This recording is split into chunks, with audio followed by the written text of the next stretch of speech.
Assalamu alaikum wa rahmatullahi wa barakatuhu. Welcome to the third lesson from Science Fact File 2. This is the fourth chapter, Magnets and Electromagnets. The learning objectives for this lesson will be the use of electromagnets in relay switch, in circuit breakers, and in storing information.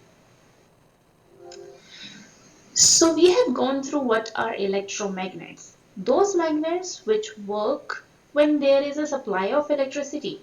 When the supply of electricity is cut down, the magnets will not have the magnetic tendency. इस lesson में हम uses पढ़ेंगे उन magnets के जो कि electricity supply होने के बाद मैग्नेटिक टेंडेंसी रखते हैं और जैसे ही सप्लाई कट ऑफ हो जाती है उनकी मैग्नेटिक टेंडेंसी खत्म हो जाती है। इनको कहते हैं इलेक्ट्रोमैग्नेट्स। इस लेसन में यूजेस ऑफ इलेक्ट्रोमैग्नेट्स पढ़ते हुए सबसे पहला हमारा पॉइंट है कि electromagnets are used in many domestic and industrial devices.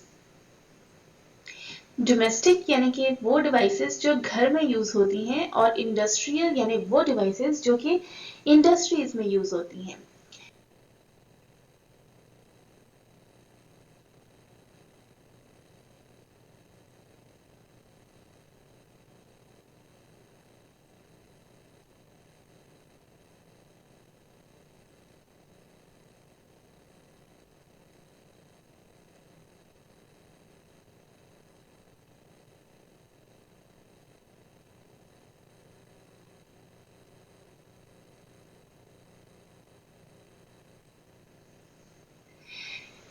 Here in this picture, you can see a crane having a magnet. There is an electric supply provided to this magnet which helps in lifting up metallic objects. So electromagnets can be used as lifters or lifting objects made of magnetic material such as iron and steel. The crane has a large electromagnet which is turned on to lift the scrap iron and steel and turned off to drop it to somewhere else. So this is a loudspeaker which works with a permanent magnet and electromagnet that is generated inside this coil. पहले speaker को जरा समझ लेते हैं कि ये इसमें क्या-क्या चीजें इन्वॉल्व हैं। पहली बात, इसमें एक मैग्नेट इन्वॉल्व है जिसका north pole and north pole है और सेंटर में साउथ पोल है और इसके पास एक फ्रेम अटैच्ड है जो कि फ्रेम एंड पॉइंट्स पे स्टिक हुआ है विद ग्लू और some adhesive material to the hard frame जो कि स्पीकर का है। ये फ्रेम फ्लेक्सिबल है, it moves with the vibration जिसको हम कॉन कह रहे हैं और यहाँ पे एक कॉइल है जो कि जिसके बहुत सारे वूंड्स हुए हैं, बहुत दफा इसको लपेटा गया है किसी भी कोर के अंदर। अब वो कोर अगर आयरन या स्टील का हो तो ज्यादा अच्छा है क्योंकि हमारी जो मैग्नेटिक टेंडेंसी है वो उससे बढ़ेगी। जो इनके वायर है वो अटैच है टू एन एम्पलीफायर। अब एम्पलीफायर कुछ भी हो सकता है, ये एक फोन भी हो सकता है, मोबाइल फोन जिसके थ्रू आप अपना सिग्नल भेज रहे हैं, या एक कोई रेडियो टाइप मटेरियल भी हो सकता है जिसके थ्रू सिग्नल्स पहुंच रहे हैं। तो सिग्नल्स हमारे थ्रू एम्पलीफायर यहाँ से पहुंचेंगे, वो सिग्नल्स जनरेट करेंगे एक sort of current. Current generate होने के बाद मैग्नेटिक फील्ड जनरेट होगी। मैग्नेटिक फील्ड जनरेट होगी तो ये कॉइल फॉरवर्ड और बैकवर्ड पुश करेगा। जब ये कॉइल फॉरवर्ड और बैकवर्ड पुश करेगा तो ये जो फ्रेम अटैच्ड है, जो कॉन अटैच्ड है, वो कॉन भी फॉरवर्ड और बैकवर्ड मूव करेगा। अब इस कॉन के अंदर जितने भी एयर पार्टिकल्स हैं उनकी मूवमेंट भी बैक एंड फोर्थ स्टार्ट हो जाएगी। ये वो मूवमेंट है जो आपके कानों तक पहुंचती है और फिर आप साउंड डिटेक्ट करते हैं। So this is how a loudspeaker works. Relay switch is a switch which uses small current to switch on a large current requiring switch. इस रिले स्विच में हमारे पास दो सर्किट्स होते हैं, एक इनपुट सर्किट एंड एक आउटपुट सर्किट। ये दोनों सर्किट एक दूसरे से इंडिपेंडेंट हैं, यानी कि इस सर्किट के अंदर जितना करंट पास होगा उसका कोई ताल्लुक नहीं है from the current passing in this circuit. ये रिले स्विचेस अक्सर यूज होते हैं एसीज में या फिर कार का मोटर स्टार्ट करने के लिए। यहाँ हम कार का मोटर स्टार्ट करेंगे, जिसके लिए हमें इग्निशन स्विच या रिले स्विच की जरूरत होती है। Relay switch actually small current है जो आप प्रोवाइड करते हो टू स्टार्ट दिस सर्किट, और फिर ऑटोमेटिकली ये वाला सर्किट जिसके अंदर ज्यादा करंट रिक्वायर्ड होता है वो स्टार्ट हो जाता है। कैसे? ऐसे, रिले स्विच के अंदर इग्निशन स्विच है जिसको आप ऑन करते हो तो ये सर्किट कंप्लीट हो जाता है और इसमें से स्मॉल करंट पास करके इस कॉइल के अंदर से मूव करती हुई जाती है। तो फिर इस कॉइल में मैग्नेटिक टेंडेंसीज आना शुरू हो जाती हैं और एक मैग्नेटिक फील्ड जनरेट होती है। तो मैग्नेटिक फील्ड हमने पढ़ा था कि इसके अंदर जो भी मटेरियल आएगा इस फील्ड, इस एरिया के अंदर, तो उसको अट्रैक्शन या रिपल्शन महसूस होगी। तो ये आयरन लेवर जो कि इस मैग्नेटिक फील्ड के करीब है उसको अट्रैक्शन महसूस हुई और वो पुल कर जाएगा towards the magnetic field. This pulling of the lever will cause the two contacts to meet.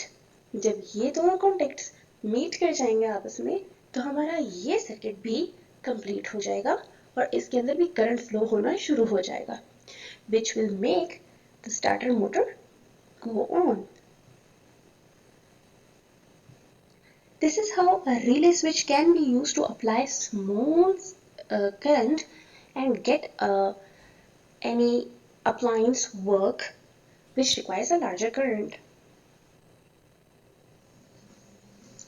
Next thing is a circuit breaker, which is also called as automatic safety device. ये device एक circuit को break कर देता है अगर उस circuit के अंदर करंट ज्यादा हो जाए तो। कैसे? आइए देखते हैं। इस डिवाइस के अंदर है आयरन कैच जो कि एक स्प्रिंग के साथ अटैच्ड है। इस आयरन कैच ने इन दो कॉन्टेक्ट्स को जोड़ा है, साथ में लाया हुआ है।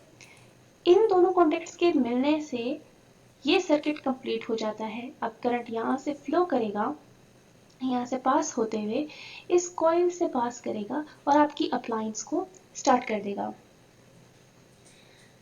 अगर करंट ज्यादा हो जाए तो इस इलेक्ट्रोमैग्नेट में से ज्यादा करंट पास होगा और हमने पिछली क्लास में पढ़ा था करंट इंक्रीज होने की वजह से मैग्नेटिक फील्ड स्ट्रॉन्गर हो जाएगी और स्ट्रॉन्गर मैग्नेटिक फील्ड के अंदर आपको अट्रैक्शन या रिपल्शन महसूस होगी।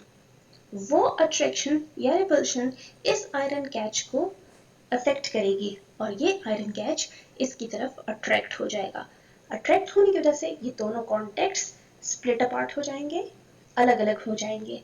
अलग होने की वजह से ये सर्किट ब्रेक हो जाएगा और अब वो लार्ज करंट यहाँ से पास होके आपकी अप्लायंस को नुकसान नहीं पहुंचाएगा। मैग्नेट्स को यूज किया जाता है इंफॉर्मेशन स्टोर करने के लिए भी।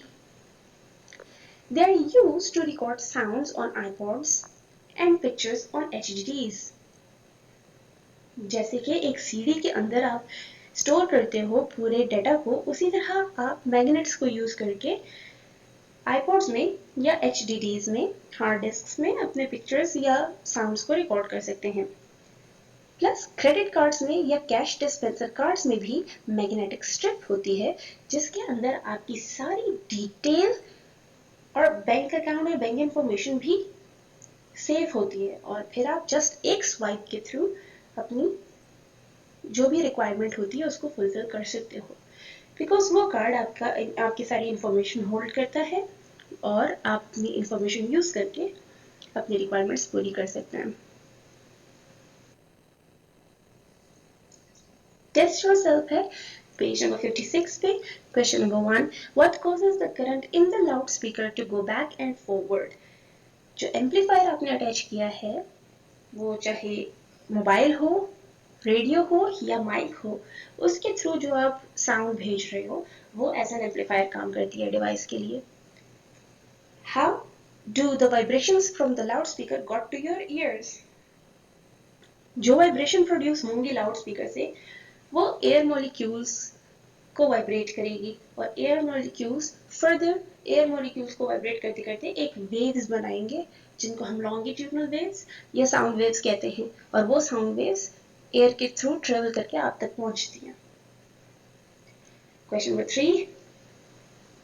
What is the advantage of using a relay in the starter motor circuit in a car? Small current provide करेंगे और एक बड़ी डिवाइस जो कि लार्जर करंट रिक्वायर करती है वो स्टार्ट हो जाएगी. So a small current can be used safely to switch on a separate circuit which may carry a much larger and dangerous current. Question number 5. Explain why many houses have miniature circuit breakers in the electrical circuit. A circuit breaker is an automatic safety device which cuts off the electricity if the current gets too high. That is why घरों में main switch में miniature यानी छोटे छोटे circuit breakers लगे हुए होते हैं जो कि अगर करंट लार्ज हो जाए तो वो सर्किट ब्रेक कर देते हैं और आपके घर को सिक्योर कर देते हैं, सेफ कर देते हैं. So that is all for today. Thank you for listening.